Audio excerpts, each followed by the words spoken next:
Hi guys, welcome back. Thank you so much for being here. It's so greatly appreciated. Truly, truly is. Before we get started, let me give you my usual disclaimer. This video is for educational purposes only. Please do not take what I say as fact. Please always do your own research and come to your own conclusions.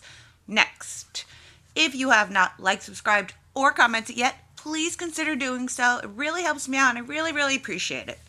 Okay, so this is True Crime at Christmas Time, Day 9. Bruce Pardo, the Killer Santa. December 24th, 2008. 80-year-old Joseph Ortega and his wife, 70-year-old Alicia Ortega, would be throwing their annual Christmas Eve party with all their children, grandchildren, and friends. This year would be a little different, though, thanks to their scum-sucking ex-son-in-law, 45-year-old Bruce Pardo. He was married to their daughter, 43-year-old Sylvia Pardo. But before we get there, let me give you a little backstory on this gem. Bruce Jeffrey Pardo was born on March 23rd, 1963 in Los Angeles, California. He grew up in the San Fernando Valley, and after high school, he studied computer science at California State Northridge. After graduation, he got a job as a software engineer at Jet Propulsion Laboratory. Despite how smart he was, his work performance sucked. He was hardly ever there, and when he was there, he would spend his time looking into the personal files of his coworkers and trying to see which ones were making more money than him. Because Bruce was obsessed with money and jealous of anybody that made more money than him. In the 1980s, he had a string of bad relationships, and it's believed that his obsession with money was a major cause of this. But nevertheless, he ended up proposing to a coworker in 1988, and they were set to be married. Because Bruce didn't want to pay for the wedding, even though he lived at home with his mother and he was making great money, his fiancée paid for the entire thing, including their honeymoon to Tahiti, okay? June 17th, 1989, Bruce and Dahlia's wedding day. He would end up leaving her at the altar with his mother on their wedding day. Dirtbag. That's such a shitty thing to do. But on the other hand, she definitely dodged a major bullet, and I would bet that she's thanking her lucky stars right about now. To add insult to injury, she would later find out that not only did he skip out on the wedding, make her pay for the wedding, make her pay for the honeymoon, but he withdrew $3,000 from their joint bank account, and he was on his way to Palm Springs, Florida. In the early 2000s, Bruce would begin an on-again, off-again relationship with a woman named Elena, and they would go on to have a son together that they named Matthew. When Matthew is 13 months old, Bruce comes over to watch the baby so Elena could go run errands. When she gets back to the house, she finds her son in Bruce's arms, dripping, soaking wet, and completely limp.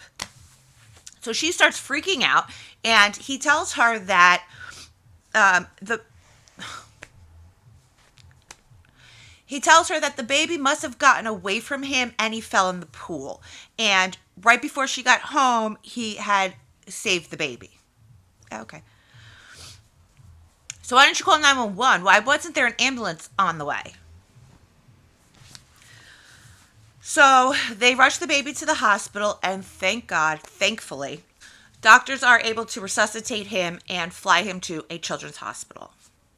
Matthew would remain in the hospital for weeks, and doctors would sadly have to inform Bruce and Elena that Matthew has suffered terrible brain damage due to a lack of oxygen to the brain, and that he was now a paraplegic and that he would never walk again. Poor baby. Oh my God, poor baby. Oh my God. Bruce stayed with Matthew most nights in the hospital, right up until the point where doctors told him that he was stabilized. After that, Bruce started showing up less and less until eventually he cut ties with Elena and Matthew, refusing to even help contribute to the hundreds of thousands of dollars of medical bills that were stacking up from an injury that he caused. So Elena did what any good mother would do, and she took his ass to court, and the judge ended up siding with Elena, as he should, and forced Bruce to give Elena $200,000 in homeowners insurance and to set up a trust for Matthew in the amount of $240 per month for the rest of his life. Well, number one, what the hell are you supposed to do with $240 a month? And in the end, it wouldn't matter anyway. And you'll find out why, I guess. Bruce's mother, Nancy, would keep in contact with Elena and Matthew, though. She was extremely disappointed in her son, as she should be. And good for her on doing that.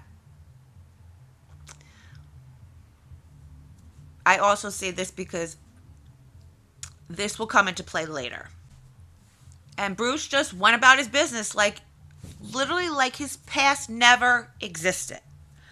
It would be one thing if Elena never existed to him, but your baby? Really? Your baby? You could be a great father and never speak another word to the baby's mother. One has nothing to do with the other. He just forgot all about them and he just jumped right back into the dating pool. Like nothing. In 2004, Bruce would meet Sylvia through a mutual friend. The two would hit it off and start dating, and 2 years later, on January 26, 2006, they would get married. The beginning of their marriage was great. They became a blended family and they seemed very happy together. Sylvia had 3 kids. The father of 2 of them passed in a car accident, and the father of the 3rd child lived in another state. So, at the beginning of their marriage, everything was great. They blended together very nicely. Bruce told Sylvia that he never had children. After they got married, Bruce landed a job at ITT as an electrical engineer, and he was making really good money. He was making like $122,000 a year, and Sylvia was working in a flower shop making $31,000 a year. So together, that's a really good salary. That would all change, though, when Sylvia found out that Bruce did have a son that he abandoned after the accident. She first heard about Matthew when his mother could no longer deal with the guilt of being an accessory by omission, basically. Plus, she was still close to Matthew and Elena. On top of this, Nancy was pissed because he was claiming Matthew on his taxes. Yeah. He was claiming the son that he made a paraplegic and abandoned. He was claiming him on his taxes to get a tax cut. After hearing this, not surprisingly, Sylvia was furious and she filed for divorce. Because that's not exactly the type of information that you forget to tell your partner. In June of 2008, Bruce was ordered to give her $10,000, hand back the diamond ring, hand over the family dog, and pay her $3,000 a month in spousal support, which he got reduced to $1,700 a month. But it wouldn't matter. I mean, if he had to pay her $7 a month, I think he would flip out. That same month, Bruce bought his first handgun. In 2008, Bruce lost his job at ITT for insurance fraud because he was basically billing insurance companies for fake hours.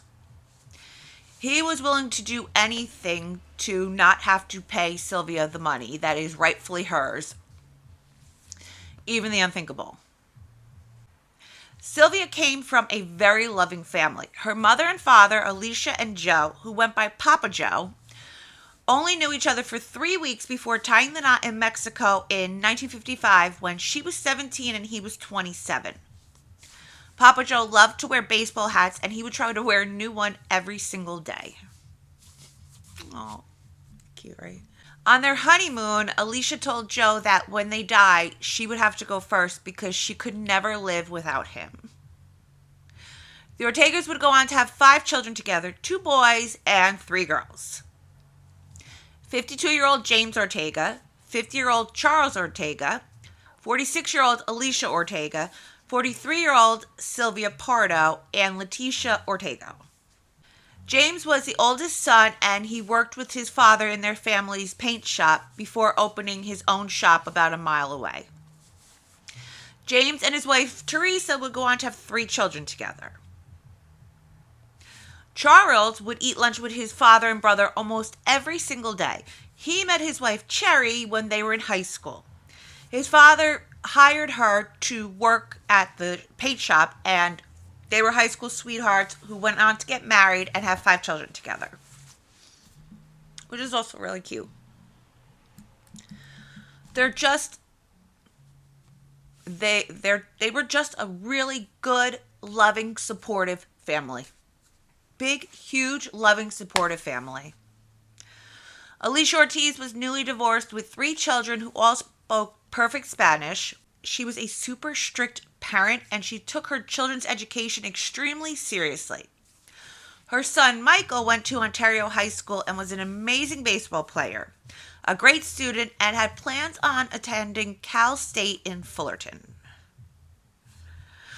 Friends of Michael say that he was going to make it and he was going to be somebody. December 24th, 2008, at approximately 11:30 p.m., 911 begins getting multiple calls about it near their home. When they arrive, they see the home engulfed in flames, and it would take 80 firefighters about 2 hours to put out the flames. Covina 911. Yes, I'm on Northwest Avenue. I'm homicidal died, and he shot my little cousin right now. Okay, can you tell if there's anybody injured? Because we have fire department and officers en route. Hello? Hi. Please come immediately. Who's in your house? Immediately. Ma'am, is the guy in your house right now? We're having 2 houses down on the cookie site. Okay.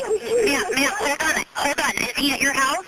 Yes, he's downstairs shooting. What do you think his name is, Bruce? His name is Bruce Pardo. Okay, and who is he to you guys? Excuse me? Who is he to you? He's my ex-brother-in-law. They're going through a divorce right now. Okay. With my sister. Hold on 1 second, okay? I don't know who else is alive. I know, ma'am. Just stay on the phone with me, okay? My whole family, there's 30 people, 25 people. I know. It's okay. The officers are there. They're trying to get to you guys, okay? He came in through the entrance of the door, and there's a Santa Claus suit, and I didn't see from when he shot. I heard the shots, and they were like poppers, and I wasn't sure what it was, so everyone started panicking and running, so we all dove under the dining room. Some of us dove, some of us left. I don't know. My mom's house is on the... Ma'am, the fire department's there, okay? What's he wearing? What is he wearing? Please. What is he wearing? Please tell me. My nephew... What is he wearing now? He changed his clothes from Santa Claus clothes. Okay, let me know what he's wearing. Black clothes. All black? He's on neighbor's doors. Okay, so what happened?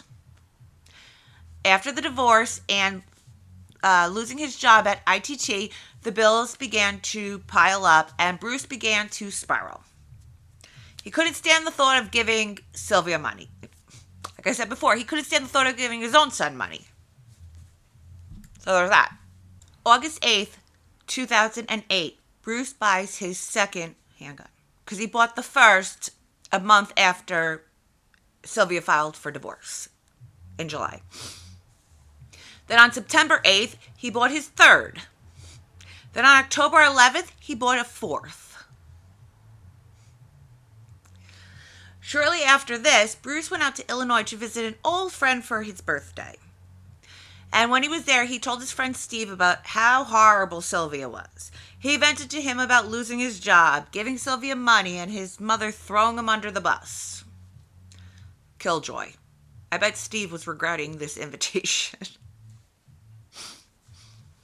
In November, he picked up his custom-made Santa suit from Jerry's Costumes that he had been doing business with for years. Clad in a Santa suit, which he bought from a designer. You know, when I first heard it, I knew he was wearing a Santa suit, and I knew who he was because I had seen him, but more than one time. So, but I didn't think anything of it until they were saying that he used the Santa suit and he put stuff in the Santa suit, like guns and whatever he used. And then it kind of freaked me out, thinking that maybe he had already planned this for a long time. Jerry Diot says Pardo appeared to be a decent man. He had bought and rented from her costume store before. He had even shared a family picture with her from Halloween. And like I say, he stopped here. He ushered it at the church across the street. He stopped here a couple of times and knocked on the door and said, "Hi, how are you? How's your dog?" And "Mine's fine," you know, and da-da-da. And, you know, just nice guy. December 24th, 2008, about 30 people show up for Papa Joe's Christmas party. Everything is peaches and cream, and the family ends up having a fantastic night together. At approximately 11 o'clock, just as the party's wrapping up, Sylvia's 8-year-old niece Katrina sees Santa Claus walking up to the house. And he's holding a huge box. So of course, she's 8 years old. She gets so excited. She runs over to the front door. She swings the door open. "Oh my God, Santa's here, Santa's here." And he, her face, right in her cheek. It goes through her cheek. Thank God, she survived and she's fine today. People begin screaming and running, and Bruce just keeps. Thankfully, almost all the children that were there that night, besides Michael, would survive. This is mostly because the kids were all in the backyard by the pool, so it was fairly easy for them to get away. When Bruce ran out of bullets, he would just grab one of the other 3 that were stuffed in his coat. The only Ortega child to survive was Letitia, who's the mother of Katrina, the little girl that opened the door. She jumped out the window and escaped out the backyard. Plus, on top of this, neighbors were hearing it, and neighbors were running to help get all the people out. And calling 911 also. The Christmas Eve terror inside this Southern California home. He's shooting. He's shooting. What's your address? Ma'am, I understand. I need to know your address. The caller identifies herself as Letitia and says the gunman is her ex-brother-in-law, Bruce Pardo. When he shot, I heard the shots, and there were like poppers, and I wasn't sure what it was, so everyone started panicking and running, so we all dove under the dining room. Some of us dove, some of us left, I don't know. Letitia and her wounded 8-year-old daughter fled to a neighbor's home and called for help. My daughter's been shot. She was shot in the face on the side, and she's bleeding. I know. I let the officers know. The officers are making sure it's safe for the paramedics. I need a bandage, please. Her daughter is one of 3 injured survivors. Please come immediately. Who's in your house? Immediately. No one else is alive. I know, ma'am. Just stay on the phone with me, okay? My whole family, there's 30 people, 25 people. I know. Once there was nobody left to... Bruce pulled out the box that he was carrying that looked like a present, but there was indeed nothing jolly about this gift. It was a redesigned rolling air compressor made to spray high-octane gasoline. What Bruce forgot to take into account is that it is extremely sensitive to fire and very, very, very, very flammable. Basically, if there's any sort of fire lit, a stove, a candle, a fireplace, it will catch fire very, very quickly. And it did. And very aggressively. Bruce would end up catching himself on fire because of this. Good. The heat from the suit being on fire made the plastic lining burn onto his arms and legs. Good. And this was extremely painful. Good. You deserved it all. All of it. Witnesses told police that they saw a man driving away in a bright blue Dodge Caliber. This stuck out for several reasons. One, because people were running towards the scene trying to help. But more importantly, the car that they saw driving away didn't have its lights on. So basically now police have a crazy Santa on the loose that they have to find before anybody else gets hurt. Yep, Christmas Eve and they have a crazy Santa on the loose. What? Oh my God.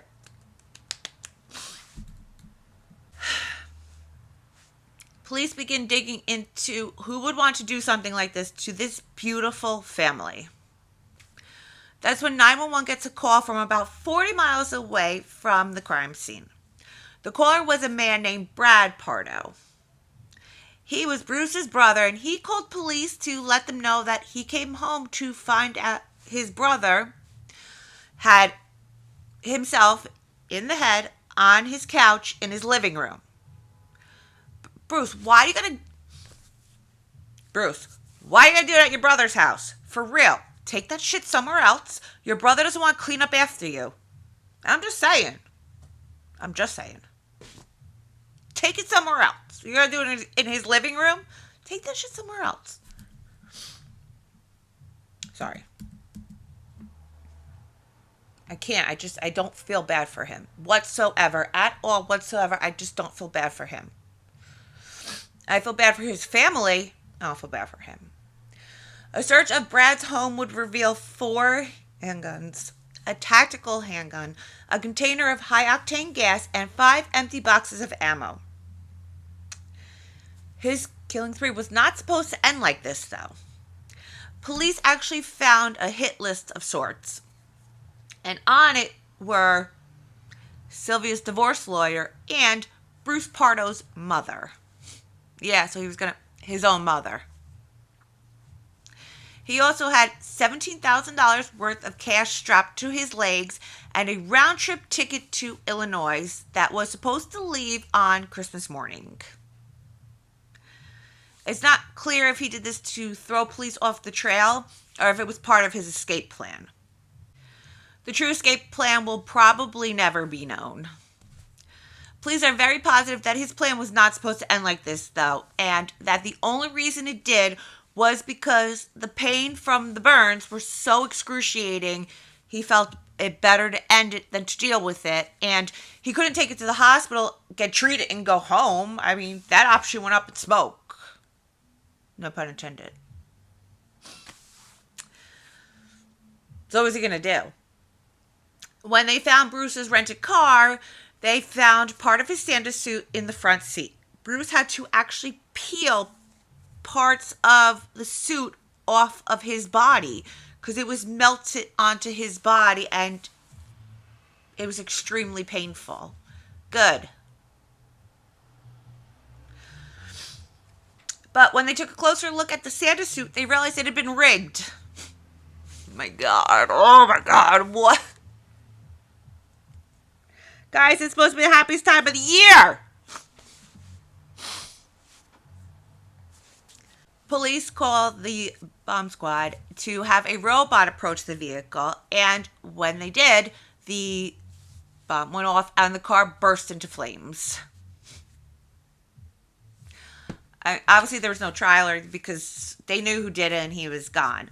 But his actions that night left 13 children orphans and more than that with just one parent. All right, guys, if you're still here, thank you. I appreciate you so very much. Please leave me a like and a comment. Please consider subscribing if you haven't yet. And until next time, stay safe out there.